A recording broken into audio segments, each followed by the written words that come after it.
Right right మాట్లాడింది నిత్యానంద రెడ్డి. నిత్యానంద్ గారు చెప్పండి. సార్, సాక్షాత్తు డిప్యూటీ సీఎం పవన్ కళ్యాణ్ గారు హోమ్ మినిస్టర్ గారికి చురకలు అంటించారు. మళ్ళీ కూడా మేము ఇన్వాల్వ్ కావాల్సి వస్తుంది అని చెప్పి దాని పర్యవసానం ఏంటి సార్? ఈ రాష్ట్రంలో క్రైమ్ రేట్ ఎవరికి పెరిగింది సార్? సాక్షాత్తు డిప్యూటీ సీఎం గారు చురకలు అంటించారు. అనేక మంది దళితులపై అత్యాచారాలు జరుగుతున్నాయి. హోమ్ మినిస్టర్ గారు దళితురాలు, ఆమె ఇన్వాల్వ్ కావాల్సినటువంటి అవసరం ఉంది.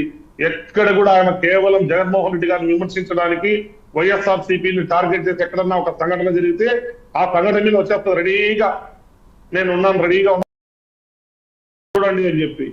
మేము ఒకటే చెప్తున్నాం సార్, సాక్షాత్తు డిప్యూటీ సీఎం పవన్ కళ్యాణ్ గారు చురకలు అంటించారు ఆమెకి. దళితుల పైన అత్యాచారాలు జరుగుతున్నాయి. దళితుల యువకులను తీసుకొచ్చి కొడతా ఉన్నారు, మహిళలను అత్యాచారాలు చేస్తా ఉన్నారు. జరిగిన చోట ఇందాక నాగేంద్ర ఒక మాట చెప్పారు, ఎక్కడైనా క్రైమ్ జరగచ్చు, దానికి వ్యక్తులు అది ప్రభుత్వాన్ని అండగట్టాల్సిన పని లేదు. మేము కూడా చెప్తున్నాం, ప్రభుత్వం ప్రోత్సహిస్తోంది హత్యలు చేయండి అని చెప్పి నేను చెప్పట్లేదు, అత్యాచారాలు చేయమని చెప్పట్లేదు. కానీ జరిగిన వెంటనే హోమ్ మినిస్టర్ గారు కానీ అక్కడికి వచ్చి అక్కడ విచారణ జరిపి ఒక 2 రోజులు కూర్చుంటే భయం అనేది నెక్స్ట్ కలుగుతుంది. అదే ఈరోజు జమ్మలమడుగులో జరిగింది, ఇల్లు కూల్చేశారు. లాస్ట్ గా అబ్బాయి వాడు తట్టుకోలేక సూసైడ్ చేసుకున్నాడు. ఒక చిన్న 3 ఏళ్ల బాలికని ఇంట్లో అత్యాచారం చేశాడు మైలవరంలో. కానీ హోమ్ మినిస్టర్ గారు వచ్చారా సార్? అదే అంటున్నాండి, ఆ వ్యత్యాసం వైసీపీకి ఎందుకు అర్థం కావడం లేదు? మీరు అన్నట్టు జనసేన నేత deputy CM Pawan Kalyan warn చేశారు, అది ఇది అంటున్నారు, వాళ్ళు పరిష్కరించుకున్నారు, అంతా బానే ఉంది. జగన్మోహన్ రెడ్డి గారు ఎందుకు స్పందించడం కానీ లేదంటే క్రమశిక్షణ చర్యలు తీసుకోవడం కానీ ఎందుకు చేయలేదు? సార్, ఎక్కడ సంఘటన జరిగినా ఈ రోజు ప్రభుత్వాన్ని మేరగొలుపుతా ఉన్నది జగన్మోహన్ రెడ్డి గారు. మేము అధికారం పోయినాం, మా దగ్గర ఎమ్మెల్యే లేరు, అయినా కూడా కొన్ని ధైర్యంతో ఈరోజు ఎక్కడ సంఘటన జరిగినా నేనున్నానని చెప్పి ఈ రాష్ట్రంలో వస్తా ఉంటారు. ఎక్కడ ఏదన్నా సంఘటన ఈ రోజు వైసీపీలో ఎక్కడ చేయలేదు, ఎవరు చేశారు? ఇంకొకటి కూడా సార్ మేము చెప్తున్నాం, వైసీపీ ఒకటే ప్రశ్న, ఇంకా సమస్య ఉంటే వస్తున్నారు అంటున్నారు యలహంక నుంచి ఇక్కడికి, ఎందుకు మరి ప్రజా సమస్యల మీద కూటమి ప్రభుత్వాన్ని అసెంబ్లీ సాక్షిగా ప్రశ్నించట్లేదు? అసెంబ్లీకి ఎందుకు రావట్లేదు? ఆ బాధ్యత ఉంది కదా సార్. అనేక చోట్ల ఈ దేశంలో తీసుకున్నప్పుడు ప్రధాన ప్రతిపక్షానికి అవకాశం ఇవ్వాల్సినటువంటి బాధ్యత స్పీకర్ గారికి ఉంది. వెళ్ళిన తర్వాత మాట్లాడుతుంటే ఈరోజు మీరు నన్ను మీటింగ్ పిలిచారు, మైక్ ఇస్తే నేను మాట్లాడగలుగుతాను. వైసీపీకి నాకు మైక్ ఇవ్వకుండా మీరు వేరే వాళ్ళతో మాట్లాడిస్తే ఏం మర్యాద ఉంటుంది? సేమ్ సంఘటన అక్కడ జరుగుతా ఉంది. నాకు ఇక్కడ మీరు అవకాశం ఇస్తున్నారు కాబట్టి నేను గౌరవంగా మాట్లాడగలుగుతున్నా. కానీ మరి అసెంబ్లీకి వెళ్తే పక్క నుంచి ఇచ్చే కామెంట్స్ కానీ మళ్ళీ కూడా వెళ్ళాడు, నేను అసెంబ్లీకి రాను అని చెప్పినటువంటి వ్యక్తి వెళ్తానే అక్కడ ఎక్కడ కూడా గౌరవం అనేది ఎక్కడా లేదు. కానీ మేమేం చెప్తున్నామంటే, ప్రజల సమస్యలు ఏదో అసెంబ్లీలో 3 రోజుల్లో లేదా 3 నెలలకు ఒకసారి జరిగే మీటింగ్ లో జరిగితే మాట్లాడితే కాదు సార్. ప్రజల హృదయాలు చూరగొనాలా, ప్రజల సమస్యలు ఎక్కడుంటే అక్కడికి వెళ్ళాలా. అది జగన్మోహన్ రెడ్డి గారికి వెన్నతో పెట్టేటువంటి విద్య. కేవలం ఇంకోటి కూడా మీరు చెప్పారు, క్రైమ్ రేట్ కానీ ఇంకోటి కానీ ఎక్కడ కూడా వైసీపీలో కూడా జగన్మోహన్ రెడ్డి గారు ఎక్కడ కూడా ఎవరిని కూడా ప్రోత్సహించేటువంటి పరిస్థితి లేదు. చాలా నిబద్ధతతో న్యాయంగా పరిపాలన చేయాలని చెప్పి, సుపరిపాలన చేయాలని చెప్పి కార్యకర్తలను మాకు ఆ రోజు, ఎందుకంటే ఎవరు వచ్చినా కూడా అది కావాలా ఇది కావాలని చెప్పి మాట్లాడతారని చెప్పి ఆ రోజు దూరం పెట్టడం జరిగింది. కాబట్టి మేము ఈరోజు కార్యకర్తలు చాలా నిరుత్సాహంతో పార్టీ అధికారం కోల్పోవాల్సి వచ్చింది ఈరోజు. ఎందుకంటే జగన్మోహన్ రెడ్డి గారు కానీ ప్రజలకు మంచి కానీ ఈ దేశంలో ఇంతవరకు ఎవరు కూడా చేయలేదు. కానీ మేమేమంటున్నామంటే, ఈ రోజు కూటమి కూడా అదే విధంగా 164 సీట్లు రావడం జరిగినాయి. మరి వచ్చినప్పుడు మరి ఏం చేస్తా ఉన్నారు? ఎందుకంటే పవన్ కళ్యాణ్ గారిని మాట్లాడించే పరిస్థితి లేదు. చంద్రబాబు నాయుడు గారు ఆయన ఒక ట్రాన్స్ లో పెట్టేయడం జరిగింది. ఎప్పుడు మాట్లాడమంటే అప్పుడు మాట్లాడుతూ ఉన్నారు. జనసేన కార్యకర్తలకు ఆ కోపము ఆలోచన ఉంది. ఎందుకంటే ప్రతిరోజు నాకు జనసేన మిత్రులందరితో నేను మాట్లాడుతూ ఉంటా. ఈ రాష్ట్రంలో అనేక పరిచయాలు ఉన్నాయి. ఓకే, మీరు అన్నట్టు ప్రజా సమస్యల మీద రైతులకి ఏమైనా ఇబ్బంది వచ్చినప్పుడు జగన్మోహన్ రెడ్డి గారు వస్తున్నారు. కానీ అక్కడ పరామర్శించడానికి కాదు, బల ప్రదర్శన చేయడానికి పరామర్శలు జరుగుతుంది. ఎవరైనా వైసీపీ నేతలు అరెస్టులు అయినా కొన్ని కేసుల కారణంగా వాళ్ళని బయటకు వస్తే వాళ్ళని పరామర్శించడానికి వెళుతున్నారనేటువంటి ఆరోపణల నేపథ్యంలో మీరేమంటారు ఇప్పుడు? సార్, బంగారుపాలెంలో ఇప్పుడు నేను పోయింది, నిన్న పోతానే ఈ గవర్నమెంట్ 240 కోట్లు ఇమీడియట్ మార్నింగ్ రిలీజ్ చేసింది. ఎందుకు రిలీజ్ చేసింది సార్? మిర్చి రైతుల కోసం పోయినాం సార్. మిర్చి రైతుల కోసం పోయినప్పుడు అక్కడ బల ప్రదర్శన కంటే ఎట్లా సార్? కార్యకర్తలకు అన్యాయం జరిగినప్పుడు నాయకులు పోయే బాధ్యత అది వేరే సార్. మేము దాని గురించి మాట్లాడటం లేదు. ప్రజా సమస్యల పోయినప్పుడు నిన్న దగ్గర 3 ఎస్పీలు పెట్టారు, 700 మంది పోలీసులు పెట్టారు, లాఠీ చార్జ్ చేయించారు, ఎక్కడెక్కడ పెట్రోల్ బంకులు మూయించేశారు. మాకేం జగన్మోహన్ రెడ్డికి జనం రావాలని చెప్పి ఏ రోజు కోరుకోవడం లేదు, రావాల్సిన అవసరం కూడా లేదు. ఈ రోజు మేము మేము గొప్పగా ఫీల్ అవుతున్నాం. బంగారపల్లిలో పోతే 220 కోట్లు మార్నింగ్ గవర్నమెంట్ రిలీజ్ చేసింది.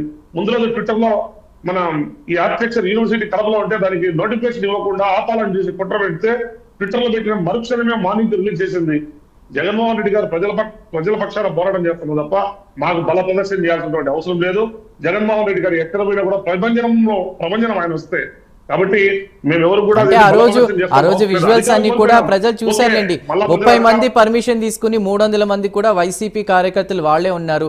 అక్కడ జనము రైతులు వచ్చి మాట్లాడినటువంటి సందర్భాలు ఏమి కూడా లేవు. అవి నేను చెప్తుంది లేదంటే ఇతర మీడియా ఛానల్ చెప్తుంది కాదు, లైవ్ గా ఉన్నటువంటి వీడియోలోనే జనం చూశారు. మరి ఏ రకంగా మీరు సమర్థించుకుంటున్నారు దాన్ని? మీరు చెప్పింది నిజం అనుకున్నాం సార్, మీరు చెప్పింది నిజం అనుకున్నాం. వైసీపీ కార్యకర్తలు వచ్చారు, రైతులు కూడా రాలేదు. మరి మార్నింగ్ 220 కోట్ల రూపాయలు గవర్నమెంట్ ఎందుకు రిలీజ్ చేసింది సార్?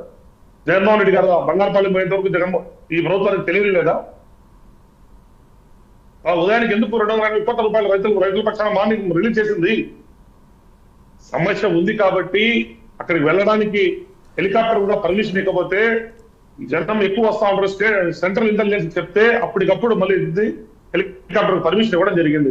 చుట్టూ ఎక్కడెక్కడ దానికి కూటమి వాళ్ళు చెప్తుంది ఏంటంటే మిగతా జిల్లాల్లో 90%, 98%, 99% ఇట్లా మామిడికాయలకు సంబంధించి కూడా కొనుగోళ్లు అవన్నీ జరిగాయి, అది ఇది అని చెప్పారు.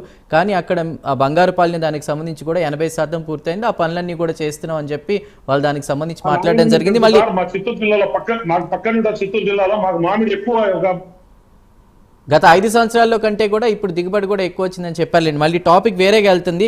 ఇంకోటి కూడా ప్రశ్నిస్తున్నా, వల్లభనేని వంశీ కిడ్నాప్ కేసులో కూడా ఎందుకు ఆయన్ని పరామర్శించడం ఇదంతా కూడా తప్పు ఉందని చెప్పినప్పుడు దానికి సంబంధించి పార్టీకి దూరంగా పెట్టడం అలాంటివి ఎందుకు చేయట్లేదు మీ అధినేత?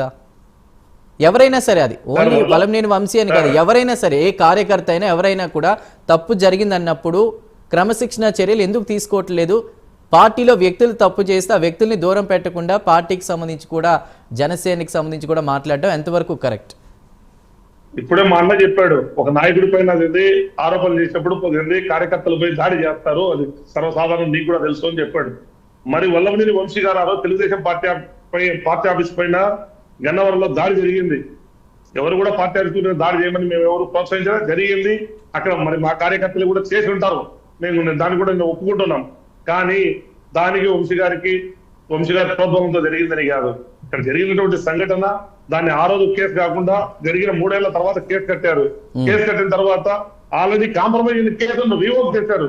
రీవోక్ చేసి అతనితో ఒక సంతకం పెట్టించి ఈరోజు అరెస్ట్ చేసి వంశీ గారిని అక్రమంగా లోపలికి పంపించారు. కేవలం ఒక కేసు పోతే అతను తెలుగుదేశం పార్టీ నాయకుడు, ఎక్కడ రిజైన్ చేసి వైఎస్ఆర్ కాంగ్రెస్ పార్టీలో చేరిన ఆ రోజు అతను తెలుగుదేశం పార్టీ ఎమ్మెల్యే. ఆ రోజు మాకు లాస్ట్ మేము టికెట్ ఇచ్చేంత వరకు అతను తెలుగుదేశం పార్టీలో ఉన్నాడు. ఏ రోజు వైఎస్ఆర్సీపీ సభ్యత్వం లేదు. ఫైనల్ గా ఏం చెప్తారు సార్? ఒకటే, మేము మమ్మల్ని నమ్ముకున్న వారిని కాపాడడం కోసం మేము ఏదైతే సిద్ధాంతం కోసం ప్రజల కోసం పోరాటం చేస్తున్నామో వారు నిలబడతాం.